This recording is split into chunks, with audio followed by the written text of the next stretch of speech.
মুখ্যমন্ত্ৰী ডাঙৰীয়া বেলেগৰ ধুতি খোলাৰ আগত নিজৰ ধুতিটো টাইট কৰি ল'ব আৰু চেক কৰি ল'ব তলত সেফটি আছে নে নাই। এইজন যে আছে অখিল গগৈৰ লগত, এইটো কি জুবিনদাৰ আত্মা আহিছিল নে এই শ্ৰাদ্ধ খাবলৈ অখিল গগৈক মাতি লৈ স্বৰ্গত লৈ গৈছিল যে একেলগত খানা খাওঁ তই মই। চাওক, অখিল গগৈক জীৱনকালত আমি কেতিয়াও জুবিন গাৰ্গৰ অনুৰাগী হিচাপে দেখা পোৱা নাছিলোঁ।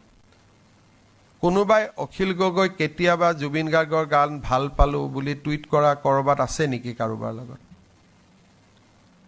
কেতিয়াবা অখিল গগৈয়ে জুবিন গাৰ্গৰ ফাংচন শুনিব যোৱা কিবা ৰেকৰ্ড আছে নেকি?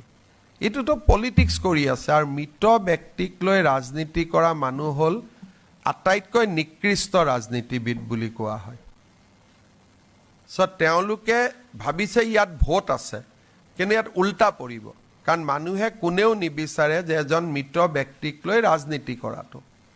যদি অখিল গগৈ অনুৰাগী হ'লহেঁতেন তেতিয়া কথাটো বেলেগ।